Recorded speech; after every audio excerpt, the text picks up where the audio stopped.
सभी जानते हैं कि अब डाक डीएसएस ऐप से बांटनी है। पोस्टमैन जब डीएसएस ऐप द्वारा सभी आर्टिकल की डिलीवरी कर देता है तो ब्रांच ऑफिस के डिवाइस से उसका रिटर्न लेना जरूरी होता है। साथ ही पोस्टमैन का अकाउंट सबमिट करना भी जरूरी होता है। पोस्टमैन का रिटर्न लेने के लिए आपको डिलीवरी वाले ऑप्शन पर क्लिक करना है। यहाँ पर आपको रिटर्न वाले ऑप्शन पर क्लिक करना है। रिटर्न में देखेंगे तो आपको 3 चीज़ें मिलती है, मॉडिफाई, कन्फर्म और सबमिट। सेलेक्ट एम्प्लॉय पर क्लिक करके आपने अपनी एबीपीएम या पोस्टमैन की आईडी को सेलेक्ट कर लेना है। अब आपके एबीपीएम ने जो भी डाक को रिटर्न या डिपॉजिट दिखाया होगा अपनी डीएसएस ऐप द्वारा, तो उसका स्टेटस आपको मॉडिफाई वाले में यहाँ पर दिख जाएगा। जैसे ये एक आर्टिकल है, रिटर्न टू सेंडर है, तो यहाँ पर ये आर्टिकल नंबर शो हो रहा है। अब मॉडिफाई वाला ऑप्शन का यूज़ तब किया जाता है, मान लो आपके एबीपीएम ने ये डाक को डिपॉजिट दिखाया है और लेकिन ये डाक रिटर्न टू सेंडर होनी थी। तो आप क्या कर सकते हैं, यहाँ से इसको इस तरह से सेलेक्ट करके यहाँ पर अपडेट वाले ऑप्शन पर जाकर सेलेक्ट रिमार्क करके इसके रिमार्क को चेंज कर सकते हैं। मान लो डाक डिपॉजिट थी, रिटर्न टू सेंडर करनी, तो ये यहाँ से ये कर सकते हैं आप। अगर रिटर्न टू सेंडर कर दिया गलती से और डिपॉजिट दिखानी है तो वो भी आप यहाँ से इसको अपडेट कर सकते हैं। जैसे मैं इसको यहाँ पे वापस फिर से वही दिखा रहा हूँ, रिफ्यूज करके फिर से वो पिन कोड यहाँ पे डाल देना है रिटर्न टू सेंडर करने के लिए।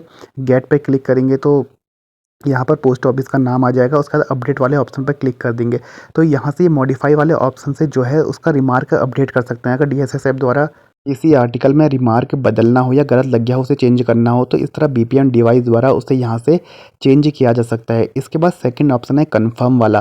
कन्फर्म वाले में बीपीएम को ये कन्फर्म करना होता है कि बीपीएम ने जो भी डाक का रिटर्न लिया है वो सही है या नहीं।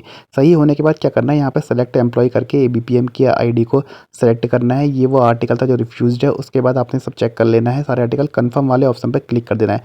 अब जो है आर्टिकल एंड ईएमओ था सक्सेसफुली, अगर ईएमओ का है तो ईएमओ भी इस तरह से कर लेना है। इसके बाद थर्ड वाला ऑप्शन आता है सबमिट। सबमिट वाले में आपने बीपीएम/एबीपीएम का जो है अकाउंट सबमिट करना होता है। यहाँ से उनके आईडी को टिक कर लेंगे, आईडी सेलेक्ट कर लेंगे। उसके बाद यहाँ पर डिलीवरी का स्टेटस आता है, कितने आर्टिकल थे, कितने अनडिलीवर्ड हुए, ये सब यहाँ पर आता है। अगर पैसे हैं तो टोटल अमाउंट लिखा हुआ आएगा। इसके बाद आपने ये चेक कर लेना है ठीक से। उसके बाद नीचे सबमिट वाला ऑप्शन है उस पर क्लिक कर देंगे। इसके बाद यहाँ से आपने कन्फर्म वाले ऑप्शन पर क्लिक करके जो है पोस्टमैन का अकाउंट सबमिट कर देना है। ये करना बहुत ज़रूरी होता है वरना डे एंड में प्रॉब्लम आती है। इसके बाद अगर आप कोई कैश था आपके बीपीएम के पास, कोई ईएमओ वगैरह थी, तो यहाँ से एक्सेप्ट कैश पर आप क्लिक करके यहाँ पे चेक कर लेंगे कोई कैश तो नहीं है। यहाँ पे एम्प्लॉय आईडी, डेट वगैरह सब चीज़ आती है, अमाउंट भी आता है। जहाँ पे एक्शन लिखा है वहाँ पे एक्सेप्ट कैश का ऑप्शन आता है, आपने वहाँ पे क्लिक करके कैश को एक्सेप्ट कर लेना है। डीएसएस ऐप से पार्टी का सीओडी और वीपी के लिए एक्सेप्ट कैश करना जरूरी होता है, तभी वो पैसा हिसाब में आता है। तो ये थी पूरी प्रोसेस डीएसएस ऐप द्वारा डाक बांटने पर, किस तरह बीपीएम को अपने डिवाइस से पोस्टमैन का रिटर्न लेना होता है और ये रोज़ करना जरूरी है। और साथ ही जब सीओडी या वीपी आती है तो उसके लिए एक्सेप्ट कैश करना जरूरी है।